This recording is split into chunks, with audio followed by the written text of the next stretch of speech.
এখনো ঘোরের মধ্যে রয়েছি। ঘন্টাখানেক আগে ভারতীয় দল বিশ্ব চ্যাম্পিয়ন হয়েছে, টি-20 বিশ্ব চ্যাম্পিয়ন। ট্রফি হাতে, সবার সেলিব্রেশন, অনেক কিছু দেখলাম, অনেক কিছু বিদায় সম্বর্ধনা যেটাকে বলে সেই সবকিছু দেখলাম। অ্যাট লাস্ট যে ইমোশনটা ছিল সেই ইমোশনটা একটু কাবু করতে পেরেছি বলা যেতেই পারে। এবার একটু ঠান্ডা মাথায় বরং ম্যাচটা সম্পর্কে আলোচনা করা যাক। যতই আমি বলি ইমোশনটা কাবু করতে পেরেছি, মানে সেটা অসম্ভব, সেটা অসম্ভব। একদিকে কোহলি বলে দিলেন যে তিনি আর কোনোদিনও টি-20 ক্রিকেট খেলবেন না, এদিকে রাহুল দ্রাবিড় তার আজ কোচ হিসেবে বিদায়ী ম্যাচটা হয়ে গেল তার। প্রত্যেকের চোখে জল, প্রত্যেকে ট্রফি হাতে সেলিব্রেট করছেন। রিঙ্কু সিংকে দেখলাম মাঠে নেমে নাচতে শুরু করে দিয়েছেন। ওটা একটা আলাদাই জিনিস চলছে। এই যে আমি এই মুহূর্তে দাঁড়িয়ে ভারতে, পশ্চিমবঙ্গে, কলকাতায় রয়েছি, আমি কিন্তু মনে প্রাণে ইতিমধ্যে পৌঁছে গেছি ওয়েস্ট ইন্ডিজে, বারবাডোসে। এবং আমি যেন এইখানে বসেই মনে হচ্ছে যে আমি বারবাডোসে আমার টিমের সঙ্গে এই জয়টা সেলিব্রেট করছি যেন একসঙ্গে। একটা আলাদাই জিনিস, একটা আলাদাই। যাই হোক, ইমোশনটা কাবু করে একটু ম্যাচ সম্পর্কে বলি, কারণ ম্যাচটা হয়ে গেল, একটা হেরে যাওয়া ম্যাচ, ভারত জিতে ফিরলো, আলোচনা করতেই হয়। এটা একটা সত্যি কথা বলবো, আপনাদের সত্যি কথা বলছি।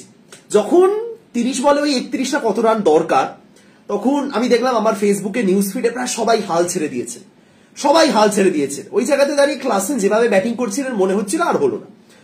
এবং একজন সমর্থক হিসেবে বলুন, ওই লাস্ট যে হোপটা থাকে না, 1% চান্স, 99% হোপ, ওই যে শেষ যে হোপটুকু থাকে, সেই আশাটা নিয়েই যেন বিশ্বাস করতে চাইছিলাম বা নিজেকে জোর করে বিশ্বাস করাচ্ছিলাম যে না, এখনো পারবো, এখনো পারবো, এখনো চান্স আছে, এখনো একটা বুমরা রয়েছেন আমাদের, এখনো একটা হার্দিক পান্ডিয়া রয়েছে।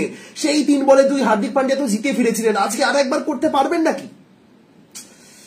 কিন্তু সত্যি কথা বলতে যতই সে আশাটা থাকুক, সে কনফিডেন্সটা একেবারেই পাচ্ছিলাম না যে না, এখান থেকেও কি ম্যাচ জেতা সম্ভব, এই জায়গা থেকেও কি ভারত ম্যাচটা জিততে পারবে। এবং তারপরে হলো এমন এক অসাধ্য সাধন, যেটা দেখুন, ভারতীয় দল এর আগে প্রচুর টি-20 ম্যাচ জিতেছে। আমি এই কিছুক্ষণ আগে যেটা বললাম 3 বলে 2, যেটা ইম্পসিবল ছিল ভারতের কাছে, ভারত জিতেছে। 2007 সালে টি-20 বিশ্বকাপে যেটা ভারত পাকিস্তান ম্যাচ হয়েছিল গ্রুপ পর্বের, যেটা সেখানেও সেম সিচুয়েশন ছিল, 2 বলে চাই 1 রান, সেই জায়গা থেকে ম্যাচটা টাই হয়েছিল এবং যে বোল্ড আউট হয়েছিল সেই সময় উইকেটে বল থ্রো করা, সেটাতে ভারত জিতেছিল। এরকম প্রচুর উদাহরণ রয়েছে। পাকিস্তানের সঙ্গে গত বিশ্বকাপে একটা হেরে যাওয়া ম্যাচ ভারত জিতেছিল, বাট এটা একটা ফাইনাল, অন্তিম ম্যাচ। এবং এই জায়গা থেকে যদি আমরা হেরে যেতে পারি, ভারতীয় সমর্থক হিসেবে তো আমরা একটা জিনিসই বলতে পারি যে ভাই, আর দুঃখ কষ্ট ব্যথা বেদনা আমরা সহ্য করতে পারছি না, অনেক হয়েছে, অনেক হয়েছে। সেই জায়গা থেকে কি এমন মিরাকেল হলো যে ভারতীয় দল ম্যাচটা জিতে ফিরলো? কি মিরাকেল হলো? আপনাদের যদি আমি একটা নাম বলতে বলি, যে একটা নাম বলুন যে নামটার জন্য ভারত ওই জায়গা থেকে ম্যাচটা জিতে ফিরলো। এক্ষেত্রে আপনি কোহলির কথা তো বলতে পারেন না, কারণ কোহলি ব্যাট হাতে, সেই সব তো বলবোই, সেই সবকিছু সম্পর্কে বলবো অবশ্যই। বাট লাস্ট মোমেন্টে গিয়ে, লাস্ট সিচুয়েশনে যখন রানা বল দরকার, যখন ক্লাসেন ব্যাটিং করছেন, মিলার রয়েছেন, সেই জায়গা থেকে যে ভারত ম্যাচটা জিতলো, কে মানে কার কৃতিত্ব রয়েছে পিছনে? আমি 4টে নাম বলছি, ঠিক আছে? প্রথম, সূর্যকুমার যাদব, যে ক্যাচটা ধরেছেন। সূর্যকুমার যাদবকে নিয়ে আজ পর্যন্ত যারা ট্রোল করেছিলেন, যত ট্রোল করেছিলেন, যতভাবে ট্রোল করেছিলেন, আমার দৃঢ় বিশ্বাস সমস্ত ট্রোল তারা মাফ করে দিয়েছে। ওই একটা catch, catch of the tournament, catch of Indian cricket history, ভারতীয় ক্রিকেট ইতিহাসে এর চেয়ে গুরুত্বপূর্ণ এবং এর চেয়ে দুর্দান্ত ক্যাচ আর কেউ ধরতে পারেনি। দুর্দান্ত ক্যাচ হয়তো ধরেছেন, কিন্তু গুরুত্বপূর্ণ সময় এরকম ক্যাচ আর কেউ ধরতে পারেনি। হয়তো ভবিষ্যতেও কবে পারবেন সেটা আমরা বলতে পারছি।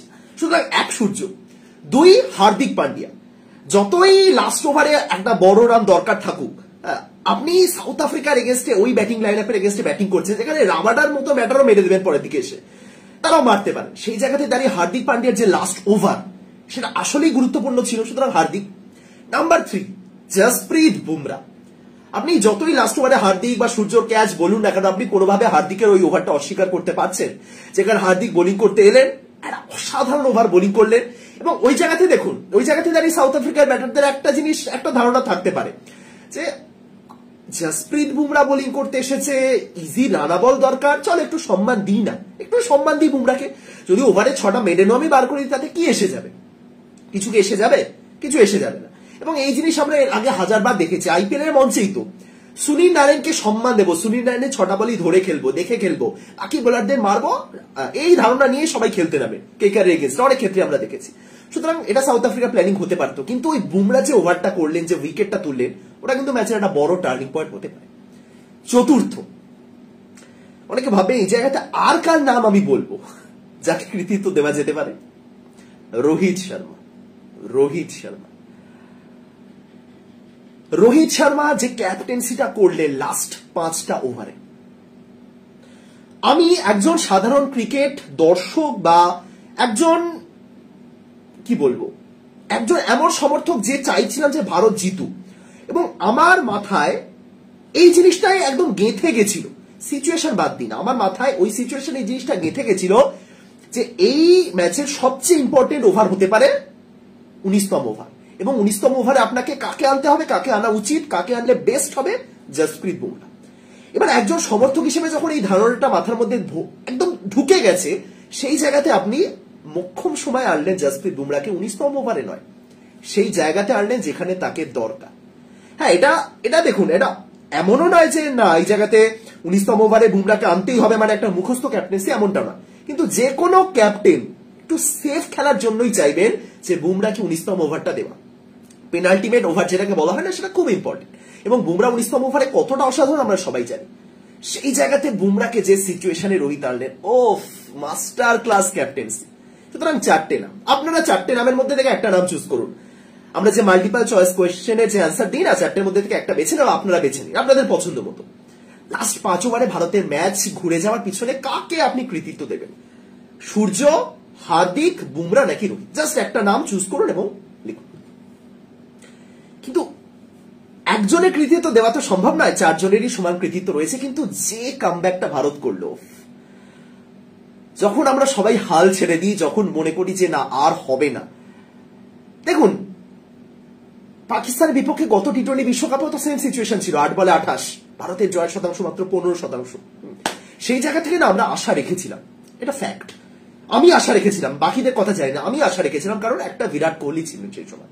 কোহলি নিজেকে সেই উচ্চতায় নিয়ে গেছেন যে না এখান থেকে আমরা জিততে পারি, সেই ধারণাটা, সেই ব্যাপারটা সমর্থকদের মধ্যে আছে যে না এখান থেকে কোহলি আছেন, ম্যাচ জিতিয়ে ফিরবেন। কিন্তু এই রান ডিফেন্ড করার ক্ষেত্রে আপনার কাছে কে আছে আপনি যার উপর একদম চোখ বন্ধ করে ভরসা রাখতে পারবেন? হ্যাঁ, একটা বুমরা রয়েছে আপনাদের, কিন্তু বুমরা যে জায়গায় ওভার শেষ করলেন, লাস্ট 2টো ওভার অর্শদীপ এবং হার্দিক, ওই জায়গা থেকে তো ম্যাচ 100% জিতবো সেই নিশ্চয়তা কি আমাদের মধ্যে ছিল? সেই একটা বদ্ধমূল ধারণা কি ছিল না এরা এখান থেকে জিতেই ফিরবেন? সুতরাং ওই জায়গাতে দাঁড়িয়েও মনে হচ্ছিল যে আবার ফাইনাল, আবারও সেম, আবারও হবে হবে, পারবো। হার্দিক ওই তার সেকেন্ড লাস্ট ওভারটাতে এসে যে উইকেটটা তুললেন, সেই জায়গাতে দাঁড়িয়ে একটা ক্ষীণ আশা তৈরি হচ্ছিল। আমি জাস্ট এটাই ভাবছিলাম, Hardik don't give me hope, আর এত আশা দেবেন না, এরপরে আশা হতো হলে আর মুশকিল। এবং হার্দিক পান্ডিয়া সেখানে একটা উইকেট তুললেন এবং তারপরে লাস্ট 2টো ওভারে তারা ম্যাচ জিতে ফেললেন। সুতরাং প্রত্যেকেরই সমানভাবে কৃতিত্ব রয়েছে। সূর্যকুমার যাদব যে ক্যাচটা ধরলেন, আহা আহা, আমি জাস্ট একটা জিনিস ভাবছি, ওই সিচুয়েশনে যদি আমি লাইভ করতে পারতাম, যদি আমার এক্সপ্রেশনটা দেখাতে পারতাম, বুঝতেই পারছেন কিরকম হতে পারে। আপনি যদি একজন হার্ডকোর ইন্ডিয়ান সাপোর্টার হন, আপনার যা এক্সপ্রেশন আমারও তা এক্সপ্রেশন, বাট আলাদাই, মানে এই জিনিসগুলো বারবার দেখতে ইচ্ছে করে। এই স্টার স্পোর্টসে দেখাচ্ছিল যে ওই লাস্ট ওভারে কি হচ্ছে, প্রত্যেকটা বলে কিরকম রিয়াকশন দিচ্ছেন, প্রত্যেক আলাদাই লাফিয়ে উঠছে, এবং এগুলো দেখতে ভালো লাগছে, এগুলো দেখে নিজের সাথে মিল খুঁজে পাচ্ছি। যাই হোক, ম্যাচের প্রসঙ্গে আসি, একদম শুরু থেকে শেষ। যখন ভারত প্রথমে ব্যাটিং করেছিল 34-3, এটা একটা টিপিক্যাল ইন্ডিয়ান কোলাপস যাকে বলে, টিপিক্যাল, যে এরকম আইসিসির ইম্পর্টেন্ট ম্যাচ, ভারতীয় দল টপ অর্ডার, এরকম চোখ করবে না তা কি হয়? সুতরাং এই জায়গাতে দাঁড়িয়ে 34-3 থেকে সবচেয়ে ভালো যে জিনিসটা হতে পারত এবং সবচেয়ে ভালো যে কাজটা কেউ করতে পারতেন, তার নাম বিরাট কোহলি। সিম্পল। আজকে কোহলির এই ইনিংসটা নিয়ে বিভিন্ন রকম মতামত আমরা দেখতে পাচ্ছি বিভিন্ন জায়গায়। হ্যাঁ, কেউ বলছেন যে বিরাট কোহলি যে ইনিংসটা খেলেছেন খুব স্লো, কেউ বলেছেন যে ইম্পর্টেন্ট সিচুয়েশন ইনিংসটা খেলেছেন। এবার আমি এই গোটা ইনিংসটাকে জাস্ট একটা ওয়ার্ডে বর্ণনা করতে পারবো না। একটা ওয়ার্ডে বিরাট কোহলির ওই এত রান, কত করলেন বিরাট কোহলি শেষ পর্যন্ত? 76 না কত? ওই ইনিংসটাকে আমি জাস্ট একটা শব্দে কখনোই বর্ণনা করতে পারবো না। আমি কোহলির ওই ইনিংসটাকে 3টে ভাগে ভাগ করছি, আপনারা যদি এগ্রি করেন তাহলে জানান, ঠিক আছে? এবং যদি কেউ অ্যাকচুয়ালি মনে করেন যে বিরাট কোহলি ইনিংসটা খুব অসাধারণ ছিল, কেউ যদি মনে করেন খুব স্লো বোরিং ছিল, তাহলে এই ব্যাপারটা একটু শুনুন, বোঝার চেষ্টা করুন। আশা করি আমি বোঝাতে পারবো, তাহলে আশা করি আপনাদের একটা ধারণা তৈরি হবে যে না কিরকম ইনিংসটা ছিল, কি সিচুয়েশনে খেলেছে। বিরাট কোহলি আজকে 59 বলে 76 রানে ইনিংস খেলেছেন। আপনি যদি ক্রিক বাসের স্কোর কার্ড দেখেন, যদি আপনি ম্যাচ না দেখেন, আপনি ওই ম্যাচ দেখতে দেখতে একটু ফোন ঘাটছেন, একটু ফেসবুক করছেন, সেই টাইপের যদি আপনি খেলা দেখে থাকেন, তাহলে আপনি ওই ইনিংসের সিচুয়েশনটা ঠিক বুঝতে পারবেন এবং বোঝার আপনার চেষ্টাও করতে পারবেন না।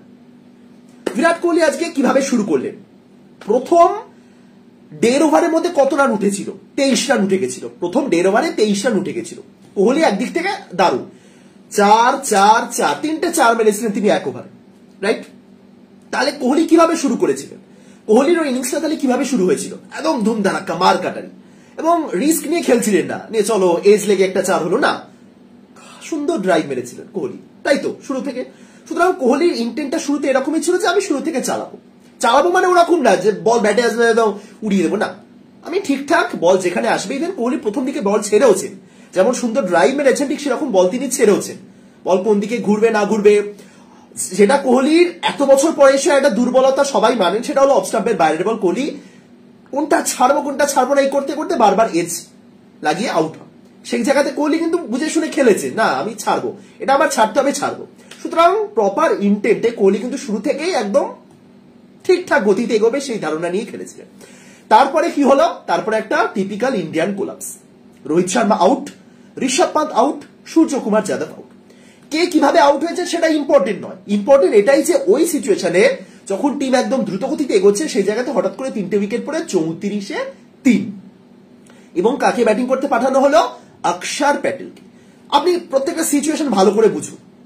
আবারও বলছি, রোহিত কিভাবে আউট হলেন, পান্ত কিভাবে আউট হলেন, বা সূর্য কিভাবে আউট হলেন সেটা ক্ষেত্রে ইম্পর্টেন্ট নয়, কারণ পিচ এতটা অসাধারণ ছিল না যেখানে খেলা ইম্পসিবল, আনপ্লেয়েবল পিচ ছিল না, ছিল কি? সুতরাং রোহিত যে আউটটা হলেন, শর্ট সিলেকশন হয়তো ঠিকঠাক ছিল না, বা মাঠে যে পরিমাণ হাওয়া দিচ্ছিল, হাওয়ার এগেন্স্টে গিয়ে অনেক কিছু ঘটে যাচ্ছিল। ঋষভ পান্ত যে শটটাতে খেলতে গিয়ে আউট হলেন, অদ্ভুত একটা শট, এবং সূর্যকুমারও যেটা করলেন। সুতরাং পিচ আনপ্লেয়েবল ছিল না, এটা কোহলি বুঝেছিলেন। কিন্তু ওই সিচুয়েশনে কে ব্যাটিং করতে এলেন? অক্ষর প্যাটেল। এবার অক্ষর প্যাটেলকে ওই জায়গাতে ব্যাটিং করতে পাঠানো মানে টিমের একটা তো নির্দিষ্ট কিছু পরিকল্পনা রয়েছে, সবার আগে আমাদের সেটা বুঝতে হবে। অক্ষরকে আমি 5 নম্বরে পাঠাচ্ছি 5ম ওভারে, ভালো করে দেখুন, 5ম ওভারে আমি ব্যাটিং করতে পাঠাচ্ছি অক্ষর প্যাটেলকে। আমার কাছে রয়েছে শিবম দুবে, হার্দিক পান্ডে এবং রবীন্দ্র জাদেজা। নর্মালি ওই জায়গাতে শিবম দুবেরই নামার কথা, কিন্তু যদি আপনি 5 নম্বর ওভারের মাথায় শিবম দুবে এবং কোহলিকে পাঠান, তার মানে আপনাকে বুঝতে হবে যে আপনি শিবম দুবেকে পাঠাচ্ছেন ইনিংসটা বিল্ড করার জন্য। মানে আপনি কোহলি এবং শিবম দুবেকে ওই জায়গাতে নামিয়ে দিচ্ছেন কোন সিচুয়েশনে? যখন দুজন মিলে একটা ইনিংস বিল্ড করবেন, যখন দুজনের মধ্যে কেউই রিস্ক নিতে পারবেন না এবং সেটা বিল্ড করবে, তারপরে বাকিটা দেখা যাবে। সেই জায়গাতে অক্ষর প্যাটেলকে নামানো মানে এটাই যে অক্ষর প্যাটেল একজন ফ্লোটারের কাজ করবে। অসাধারণ নেট, যাই হোক, ভারতের বিশ্বজয়। তো হ্যাঁ, যেটা বলছিলাম, তো ব্যাপারটা এটাই যে ওই সিচুয়েশনে দাঁড়িয়ে অক্ষর প্যাটেলকে ফ্লোটার হিসেবে পাঠানোর একটাই উদ্দেশ্য, যে ওই যে পার্টনারশিপটা তাদের বিল্ড হবে, সেই পার্টনারশিপে বিরাট কোহলি একজন অ্যাঙ্কারের ভূমিকা পালন করবে, এবং বিরাট কোহলির কাজটাই হবে আমি শেষ পর্যন্ত থাকবো, সে 15 ওভার হোক, 16 ওভার হোক, 17 ওভার হোক, ওই জায়গাতে দাঁড়িয়ে আমি কোনোভাবেই আমার উইকেটটা স্যাক্রিফাইস করব না। ওই জায়গাতে দাঁড়িয়ে বিরাট কোহলির কাজ এবং কর্তব্য হলো এটাই। এবং অক্ষর প্যাটেলকে ফ্লোটার হিসেবে নামানো মানে তুমি ট্রাই করো, বড় শট খেলার চেষ্টা করো, পার্টনারশিপ তো বিল্ড অবশ্যই করতে হবে, যেটা তুমি করতে পারো, তুমি তো ব্যাটিং করতে পারো, কিন্তু দরকারে তুমি শটগুলো খেলো। তোমার পিছনে এটা মাথায় রাখবে যে একটা হার্দিক রয়েছে, একটা শিবম দুবে রয়েছে, একটা জাদেজা রয়েছে। আমি যদি জাদেজাকে বাদও দিই, হার্দিক এবং শিবমের মতন দুজন ব্যাটার রয়েছেন, কিছু ক্ষেত্রে শিবমকে ইনফর্ম বলা যেতেও পারে, বেশ কিছু রান করেছে এবং তাদের দুজনের হাতেই বড় শট রয়েছে। সুতরাং তুমি বিরাটের সঙ্গে এমন একটা পার্টনারশিপ বিল্ড করো, ইনিংসটা এমন একটা জায়গা পর্যন্ত শেষ করো, গিয়ে থামো, যেখানে একটা ভালো স্টেবল পার্টনারশিপও হবে, রানের গতিটাও এগোবে এবং তুমি কিছু রানও করে দেবে, এবং কোহলি তোমার সাথে যেন সেট হয়ে যায়। কোহলি যেন এমন জায়গাতে গিয়ে থামে যেখান থেকে কোহলি তারপরে ইনিংসটাকে অ্যাক্সিলারেট করতে পারে। এটা ছিল ম্যানেজমেন্টের পরিকল্পনা। এবার এটা নিশ্চয়ই টিমের মধ্যে ডিসকাশন হয়েছে, এবং অক্ষরকে পাঠানো মানে কোহলিও বুঝে গেছেন যে এবার তারা কি করতে চলেছেন। সুতরাং এই জায়গাতে দাঁড়িয়ে বিরাট কোহলির দুটো জিনিস করণীয় ছিল, সিম্পল। প্রথমত ইনিংসটাকে বিল্ড করা, এগিয়ে নিয়ে যাওয়া, একদম রিস্ক ছাড়া ইনিংসটাকে এগিয়ে নিয়ে যাওয়া। বাধ্য হয়ে কোহলি যে শটগুলো শুরুতে খেলছিলেন সেই শটগুলো খেললেন না, থমকে গেলেন। তার ওই জায়গাতে দুটো কাজ ছিল, প্রথমত ইনিংসটা বিল্ড করা, দ্বিতীয়ত ওই জায়গা থেকে তিনি যদি শট খেলেনও এটা তাকে নিশ্চিত করা যে কোনোভাবে যেন উইকেটে না পড়ে। সিম্পল দুটো কাজ, ইনিংসটাকে বিল্ড করতে হবে। এবং এমন না যে কেউ কোহলিকে বলে দিয়েছিলেন যে না তুমি আর কভার ড্রাইভ মারবে না, তুমি আর 4 মারবে না, তুমি মারো, কিন্তু এই নিশ্চয়তাটা রাখবে যাতে তোমার উইকেটটা না পড়ে, তোমার উইকেটটার মূল্য রয়েছে। এবং এভাবেই তাদের দুজনের ইনিংসটা বিল্ড হচ্ছে। অক্ষর প্যাটেল ভালো ফর্মে ছিলেন, একটু ক্যাজুয়ালিটির জন্য তিনি রান আউট হলেন, ওটা আরেকটু বেটার হতো, তিনি ভাবেনি যে বলটা থ্রো করাবে, বাট ঠিক আছে। সুতরাং অক্ষর প্যাটেল আউট হয়ে যাওয়ার পর বিরাট কোহলি দেখলেন যে নামলেন শিবম দুবে। এবার এই জায়গাতে অন্য আরেকটা ধাপ শুরু হচ্ছে। অক্ষর এবং কোহলি যখন ব্যাটিং করছিলেন, অক্ষর আউট হলেন 14তম ওভারে 106 আর হাতে 6টা ওভার রয়েছে আপনার কাছে দুবে এবং হার্দিক। ব্যাপারটা ক্লিয়ার, আর 6টা ওভার রয়েছে, কোহলি সেট হয়ে আছে, এবার শিবম দুবেকে পাঠাচ্ছি, চলো এবার তুমি চালাও। একদম সিম্পল, ওই জায়গাতে দুবেকে পাঠানোর উদ্দেশ্য এটা।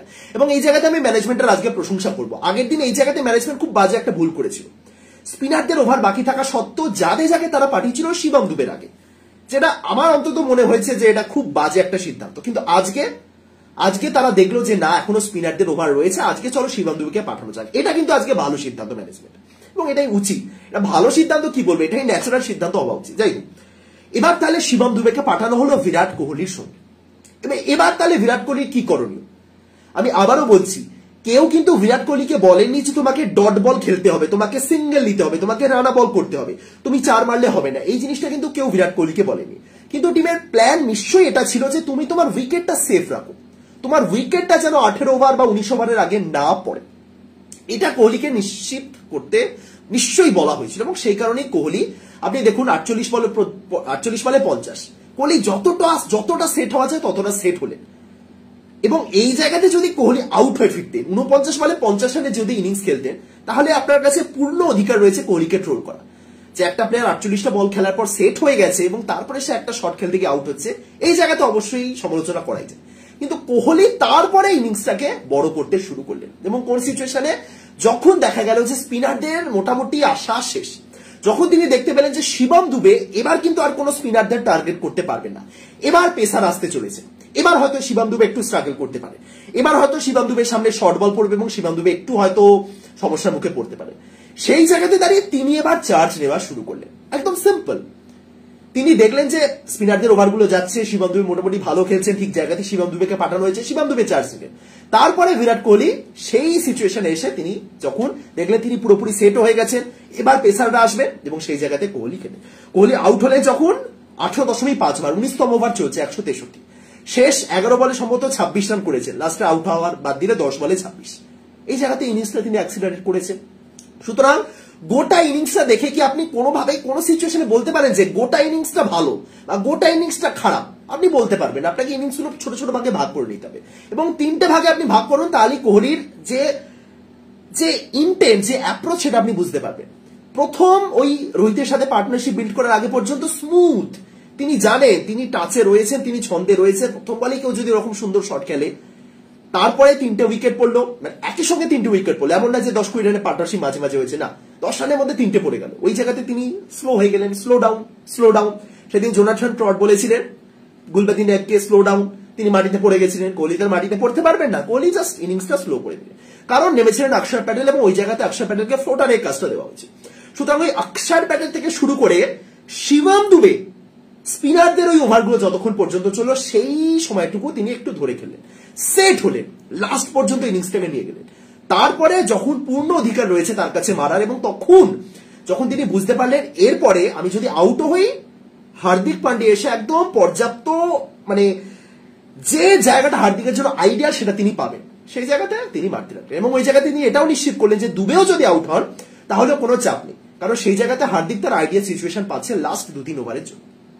আপনি জাদেজাকে লিস্ট থেকে বাদই দিন, ধরে নিন জাদেজা বলে কেউ ছিলেন না আজকে, তাহলে আপনি বুঝতে পারবেন যে কোহলির ওই ইনিংসটা ঠিক কিভাবে তিনি বিল্ড করেছেন।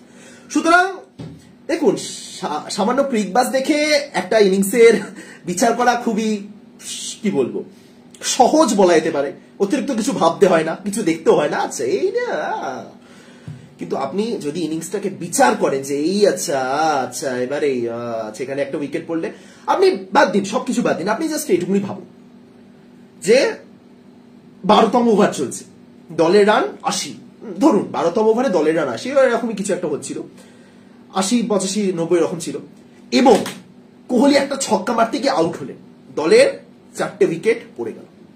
আপনি সিচুয়েশনটা কল্পনা করুন, তখন আপনার হাতে কে রয়েছেন? হার্দিক পান্ডিয়া রয়েছেন, অক্ষর প্যাটেল রয়েছেন, রবীন্দ্র জাদেজা রয়েছেন, শিবম দুবে রয়েছেন। এবার আপনি বলুন এই 4 জনের মধ্যে আপনি কাকে অ্যাঙ্কার হিসেবে ওই জায়গাতে কল্পনা করছেন শেষ 8 ওভারের জন্য? অ্যাঙ্কার শেষ 8 ওভার লাগবে, অন্তত 5টা ওভার লাগবে, লাস্ট 3 ওভার আমি বাদ দিলাম, অন্তত আগামী 5টা ওভার তো অ্যাঙ্কারের কাজটা করতে হতো। কে করতেন? দুবে করতেন, অক্ষর প্যাটেল করতেন। ওই জায়গাতে দুবে যদি অ্যাঙ্কারের ভূমিকা পালন করতেন না, দুবে যদি 20টা বল খেলেও সেট হতেন, তারপরে গিয়ে একটা এমন শট খেলে আউট হতেন যেখান থেকে তার ইনিংস না হতো বড়, তিনি না কাউকে পার্টনার হিসেবে পেতেন।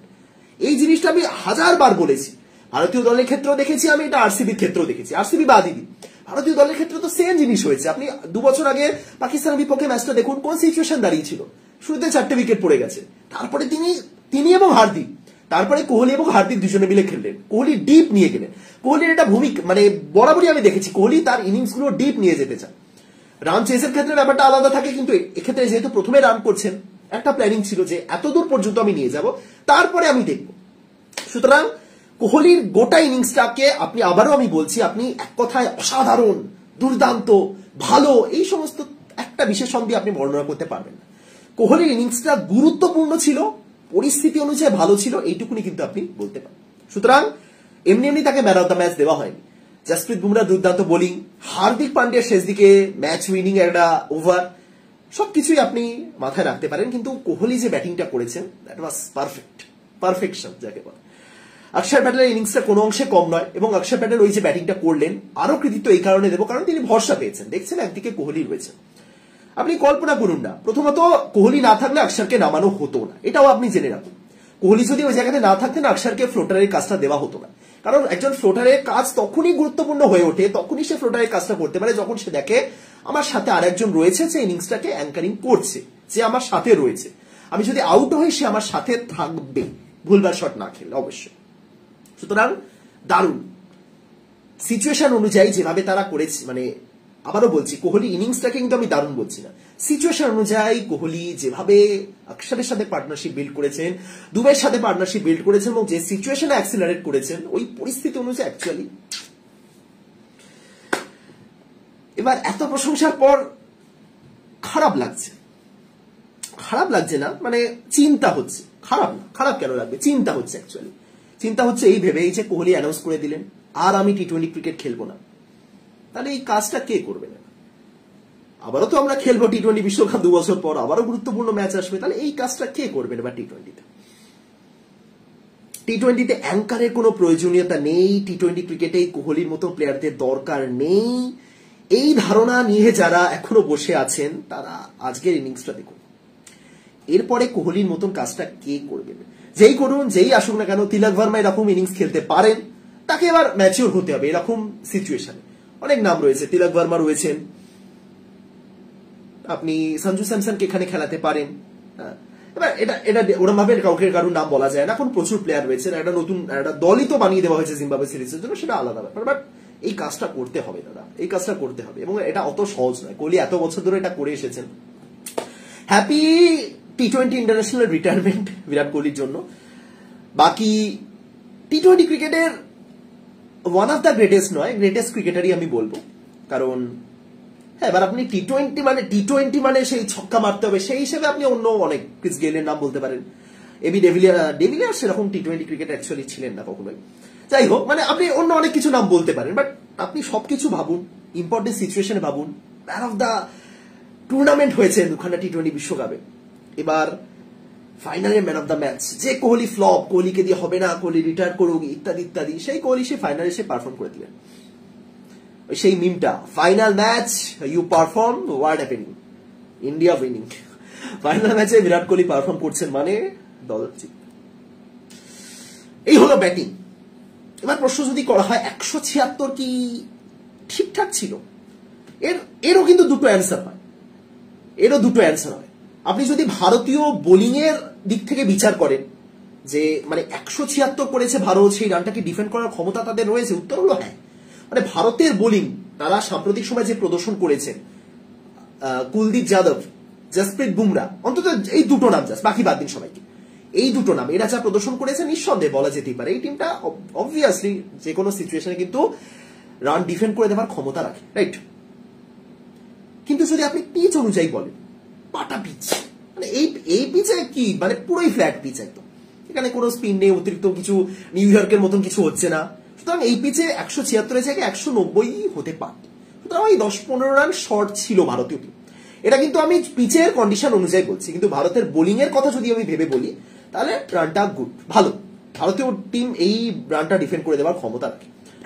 সুতরাং দুভাবে আপনি দেখতে পারেন। এবার শুরুতে তার জন্য নিশ্চয় 2-3টে উইকেট দরকার ছিল, সেটা খুব ভালো মতন হয়েছে। জসপ্রীত বুমরা যে বলটা করলেন, দেখুন একই রিজা হেন্ড্রিক্স অফ ফর্মে রয়েছেন, সেই রিজা হেন্ড্রিক্সের সামনে যদি ওরকম আনপ্লেয়েবল বল কেউ দেয়, জসপ্রীত বুমরাকে দোষ দেওয়া উচিত রিজা হেন্ড্রিক্সের, যে ভাই আরে আমি একটু অফ ফর্মে রয়েছি, আমাকে একটু ফর্মে ফিরতে দাও, তুমি এরকম বল করছো, একদম সিম্পলি আনপ্লেয়েবল বল, মারাত্মক। জসপ্রীত বুমরা বরাবরই টেকনিক্যাল টার্ম আপনি বাদ দিন, অনেকে স্টিল ওই আর্গুমেন্ট করেন যে না জসপ্রীত বুমরা চাকার, ওই সমস্ত টার্মই আপনি বাদ দিন। আপনি নর্মালি যদি দেখে থাকেন বুমরা যে বোলিং অ্যাকশন, বুমরা বলটা পুশ করার চেষ্টা করেন উইকেট বরাবর, যাতে বল ভিতরের দিকে ঢোকে। আপনি ওই জসপ্রীত বুমরার ক্ষেত্রে ওরকম একদম মারাত্মক সিম পজিশন যেটা স্বামীর ক্ষেত্রে আমরা দেখি সেটা দেখতে পাবেন না, বা একদম দুর্দান্ত আউটসুইং যেমনটা আমরা ভুবনেশ্বর কুমারের ক্ষেত্রে দেখি সেটাও আপনি দেখতে পাবেন না। জসপ্রীত বুমরা ঠিকঠাক লাইন অ্যান্ড লেন্থ মেনটেন করে যেটা ম্যাক্সিমাম করার চেষ্টা করেন, বল পুশ করার চেষ্টা করেন ভিতরের দিকে ডানহাতি ব্যাটারদের ক্ষেত্রে। এবং আপনি যদি বুমরার যে অ্যাকশনটা দেখতে পান, বুমরা যে স্টাম্প থেকে মানে যে জায়গা থেকে বলটা রিলিজ করে সেটা একটু সরে গিয়ে, এবং সেই জায়গা থেকে বলটা যে ভিতর দিকে ঢোকে সেটা একটা অ্যাঙ্গেলেরও একটা সুবিধা থাকে তার ক্ষেত্রে। এবং সেই জায়গাতে বল পিচিং হওয়ার পর স্বভাবতই যেটা হওয়া উচিত, নয় সোজা থাকবে, নয় বল হালকা মানে ব্যাটারের লেগ স্টাম্প বরাবর আসে, এটাই হওয়া উচিত। এবং ওই জায়গাতে দাঁড়িয়ে যদি আপনি আউটসুইং করার চেষ্টাও করেন, আপনার অ্যাঙ্গেল অনুযায়ী বলটা পিচিং হওয়ার পর সোজা বেরিয়ে যাওয়ার চান্সই বেশি। আপনি যদি আউটসুইং করার চেষ্টাও করেন, যেহেতু আপনার অ্যাঙ্গেলটা এরকম ভাবে ঢুকছে, ব্যাটারের দিকে ঢুকছে, সেক্ষেত্রে বল পিচিং হওয়ার পর সোজা বেরিয়ে যাওয়ার চান্সই বেশি। বুমরার বলটা পিচিং হওয়ার পর আরো টার্ন নিল, আরো মানে সুইং নিল, বাইরে বেরোলো, আউটসুইং এবং ক্লিন বোল্ড। একে তো উইকেটে তুমি বল করছো, তার উপর এই অসাধারণ ভ্যারিয়েশন। ভারতের ক্রিকেট ইতিহাসের বেস্ট পেসার, বহুদিন ধরে ভারত ক্রিকেট খেলছে, বহু পেসার আসবেন যাবেন, কিন্তু একটা জসপ্রীত বুমরাকে ভারতীয় ক্রিকেট সমর্থকরা একটা স্যালুট জানাবেন, সেরা জসপ্রীত বুমরা সেরা।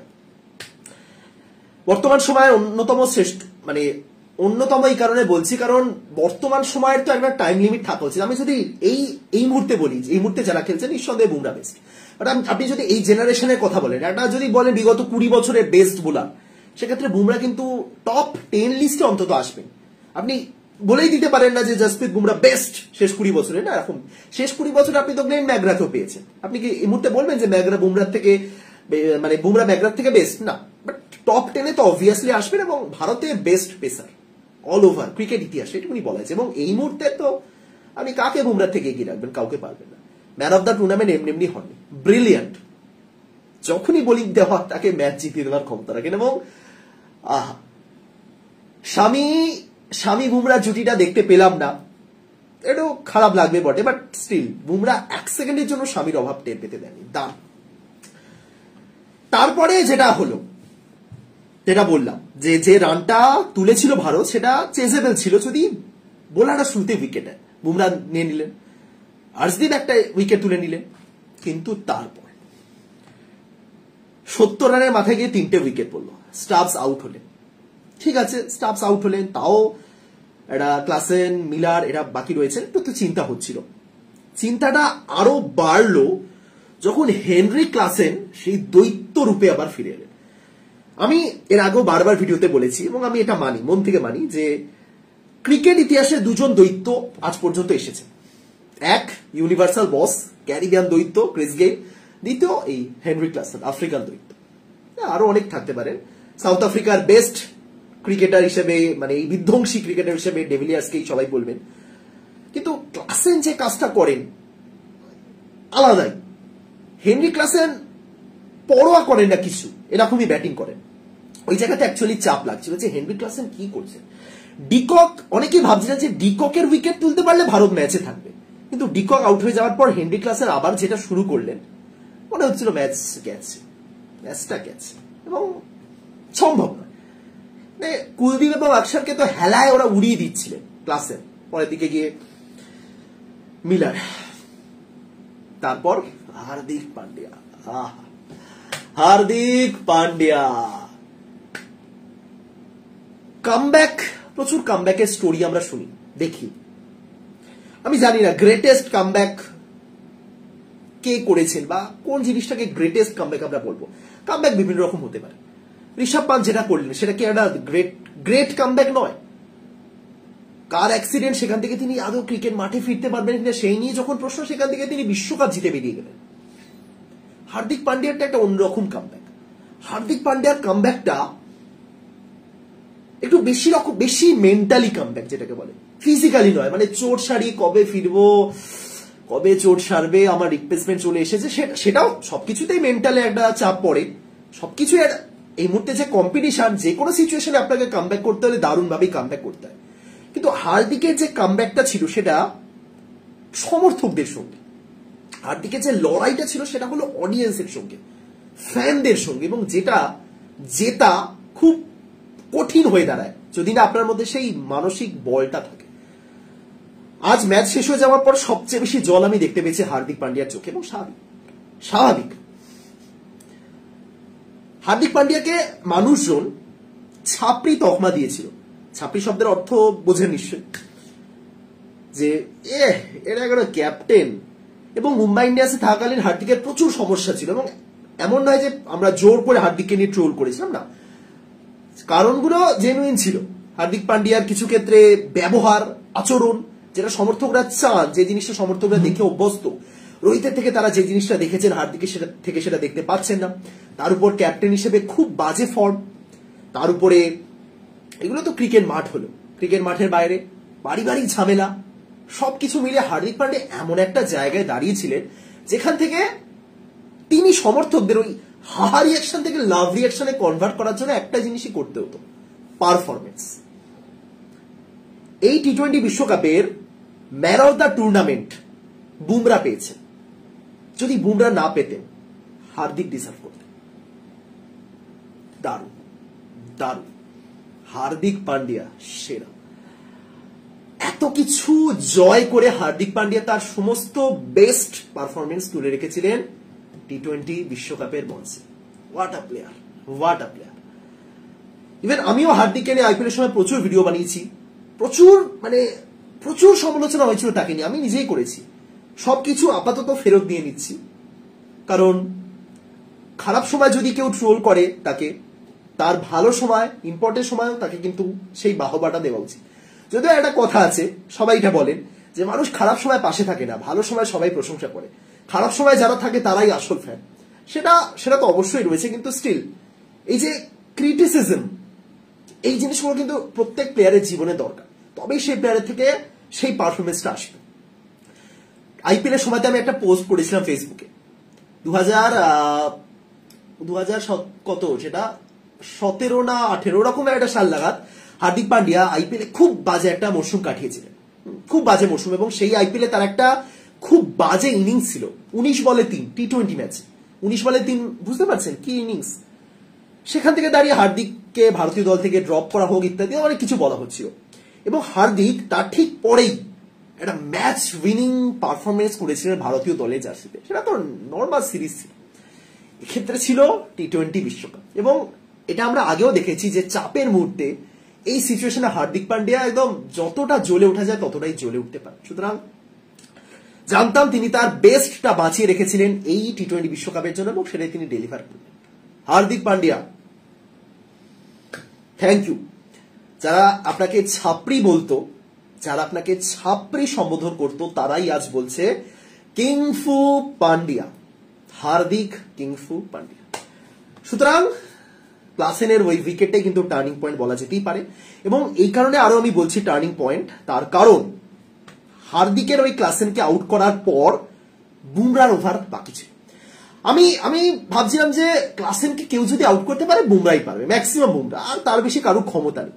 সুতরাং ওই জায়গাতে যদি অন্য কেউ এসে ক্লাসেনকে আউট করে যায়, সেই জায়গাতে বুমরাও কিন্তু আর একটু তো স্বস্তিতে থাকছেন যে না, অ্যাট লাস্ট কেউ একটা উইকেট তুলেছে, আমিও পারবো। সেই সুযোগটা হার্দিক কিন্তু বুমরাকে দিয়েছেন যে নাও আমি তুলে দিলাম, আর তুমি বাকিটা করে এসো। তারপরে লাস্ট যে দুটো ওভার ছিল, আর্শদীপ সিং আসলেই ভালো বোলিং করেছেন। প্রচুর ট্রোল, প্রত্যেক প্লেয়ারকে নিয়ে বিভিন্ন সময় বিভিন্ন রকম মানে কি বলবো, বিভিন্ন ভাবে ট্রোল করা হয়েছে। হার্দিককে ছাপড়ি বলে, আর্শদীপ সিংকে কিছু ক্ষেত্রে খালিস্তানি বলা হচ্ছিল, দেশদ্রোহী। সেই 2022 এশিয়া কাপে ক্যাচ মিস করেছেন পাকিস্তানের বিপক্ষে সেই আর্শদীপ, সেই হার্দিক। বুমরাকে কি বলা হতো একসময় বলুন তো? ল্যাংরা। বুমরা প্রচুর চোট পেতেন, সারাদিন বুমরা চোট টাকাতে পড়ে থাকতেন। এই নামগুলো সমর্থকরাই দিয়েছিলেন। সেই সমর্থকরাই আজকে বলছেন ইয়েস, আমরাই বিশ্ব চ্যাম্পিয়ন। সবার সময় আসে, সবার খারাপ দিন আসে। আমার নিজের ক্ষেত্রেই তো বলছি, 19 নভেম্বর, কতদিন আগে? 7 মাস, ডিসেম্বর, জানুয়ারি, ফেব্রুয়ারি, মার্চ, এপ্রিল, মে, জুন, 7 মাস আগে এরকমই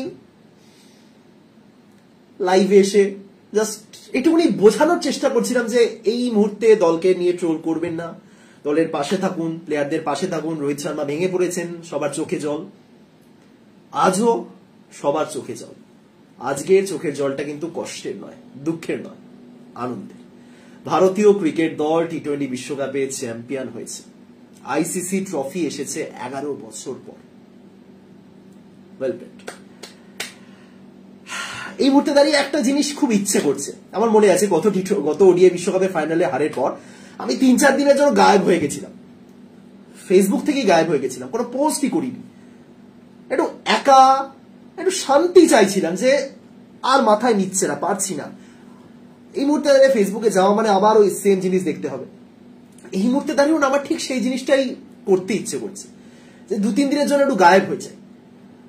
অনেক প্ল্যান বানিয়ে রেখেছিলাম যে এই টি-20 বিশ্বকাপের বেস্ট 11, ফ্লপ 11, অনেক কিছু নিয়ে আলোচনা করবো, ভারতের টিম নিয়ে আলোচনা করবো, প্রচুর, প্রত্যেকটা মোমেন্ট শেয়ার করবো।